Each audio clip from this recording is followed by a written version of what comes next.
Hello, welcome to texture math. आज के session में हम देखेंगे कि किस तरह से हम OCT मेथड को या OCT फंक्शन को पाइथन में यूज़ करते हैं और उसका पर्पस क्या होता है। OCT क्या करता है, ये आपको ऑक्टल रिप्रेजेंटेशन प्रोवाइड करता है किसी भी वैल्यू का जिसको आप एज ए पैरामीटर उस फंक्शन को प्रोवाइड कर रहे हो। ठीक है, तो जब भी आपको किसी वैल्यू का किसी पर्टिकुलर पैरामीटर का ऑक्टल रिप्रेजेंटेशन फाइंड करना है, तो उस केस में आप इस OCT मेथड को या ऑक्टल मेथड को यूज़ कर सकते हो। ठीक है, तो इसके लिए मैंने यहाँ पे कुछ सिनेरियोज नोट डाउन किए हुए हैं जिसमें हम देखेंगे कि कौन सी डिफरेंट डिफरेंट वैल्यूज़ हैं जिनका हम ऑक्टल रिप्रेजेंटेशन निकाल सकते हैं।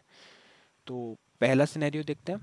पहले सिनेरियो में हम क्या कर रहे हैं, हमने एक वैल्यू नाम से वेरिएबल बनाया जिसमें 42 को स्टोर किया। उसके बाद में हम क्या कर रहे हैं, लाइन नंबर 9 पे उसको पास कर रहे हैं आर्ग्यूमेंट OCT में। तो अगर इस पर आप होवर्क करोगे अपने मेथड के ऊपर तो ये आपको इसकी पूरी डिटेल भी शो करेगा VS कोड के अंदर कि इसका पर्पस क्या होता है। ठीक है, तो अभी मेनली हम जस्ट सिंपल सा इसका सिंटेक्स है, आपको OCT लिखना है, पैरेंथेसिस के अंदर आप वैल्यू लिखोगे तो ये वैल्यू 42 को स्टोर करता है। अब इससे जो भी आउटपुट हमारे को मिलेगा वो हम स्टोर कर रहे हैं रिजल्ट वेरिएबल में और उसको फिर प्रिंट कर रहे हैं। तो इसको चेक कर लेते हैं एक बार ये क्या आउटपुट यहाँ से रिटर्न कर रहा है। तो उसके लिए हम यहाँ पे टर्मिनल पे क्या लिखेंगे, पाइथन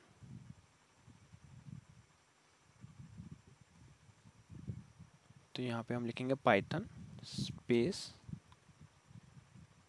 ठीक है, इस टर्मिनल को मैं थोड़ा सा एक्सपेंड कर लेता हूँ और इस जगह पे अब आपको लिखना पाइथन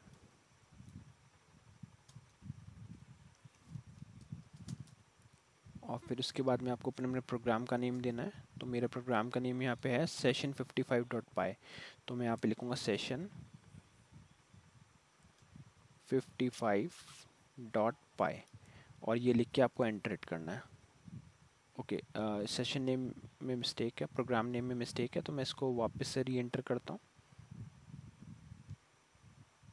इसको हम वापस से लिखेंगे पाइथन स्पेस सेशन 55.py और एंटर हिट करेंगे। जैसे ही आप एंटर हिट करोगे सारे आउटपुट आ गए। तो ये जो पहले हमने 42 वैल्यू पास करी थी उसका ऑक्टल रिप्रेजेंटेशन कुछ इस तरह से होता है। ठीक है, 052 एक था ये सिनेरियो। दूसरे सिनेरियो में हम क्या कर रहे हैं, हमने वैल्यू पास करी बट इस टाइम वैल्यू नेगेटिव है। तो क्या हम नेगेटिव को कन्वर्ट कर सकते हैं ऑक्टल रिप्रेजेंटेशन में? कर सकते हैं इस मेथड से। तो इसका आउटपुट क्या आ गया, 0O52। अगर हम थर्ड सिनेरियो देखें तो थर्ड सिनेरियो में हम एक लॉन्गर डिजिट को यहाँ पे पास कर रहे हैं 98765432 1। तो उसका जो ऑक्टल रिप्रेजेंटेशन है वो आपको इस तरह से मिलेगा। ठीक है, फोर्थ सिनेरियो में हमने कुछ वैल्यू पास नहीं करी, जस्ट जीरो पास किया। तो जीरो का इक्विवेलेंट ऑक्टल रिप्रेजेंटेशन होता है 0O0। ठीक है, वैसे ही अगर फिफ्थ सिनेरियो देखोगे जहाँ पे हमने 42 पास किया बट यहाँ पे हम वेरिएबल पास नहीं कर रहे, हम डायरेक्टली वैल्यू को पास कर रहे हैं। तो डायरेक्ट वैल्यू भी आप पास कर सकते हो, उसमें ज़रूरी नहीं है कि हमें हर बार किसी वेरिएबल के थ्रू वैल्यू को स्टोर करना।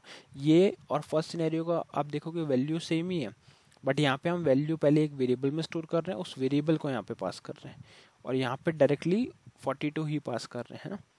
तो इस वजह से ये इसका आउटपुट सेम ही आ रहा है 0O52। अब एक सिनेरियो हमने यहाँ पे नोट करके रखा कमेंट करके, मैं इसको अनकमेंट करके दिखाता हूँ कि यहाँ पे क्या कर रहे हैं। तो यहाँ पे हम ट्राई कर रहे हैं किसी ऐसी वैल्यू को कन्वर्ट करने का जो पॉसिबल नहीं है। जैसे ABC का आप ऑक्टल रिप्रेजेंटेशन नहीं निकाल सकते। तो अगर मैं इसको रन करूँगा तो ये कंपाइलेशन फेल हो गया। यहाँ पे क्या मैसेज मिल रहा है, str object can not be interpreted as an integer, क्योंकि यहाँ पे हम वो वैल्यू पास कर रहे हैं जिसका कन्वर्जन ही पॉसिबल नहीं है। तो ये ध्यान रहे जब भी आप OCT मेथड या ऑक्टल मेथड यूज़ कर रहे हैं तो उस टाइम आपको वैल्यू वही पास करनी है जिसका इजीली कन्वर्जन हो सकता है, अदरवाइज वो आपको इस तरह से एरर देगा। ठीक है, तो इस सेशन के लिए इतना ही था। आई होप ये आपको क्लियर हुआ होगा। नेक्स्ट सेशन में बाकी टॉपिक डिस्कस करेंगे। So thank you for watching texture math.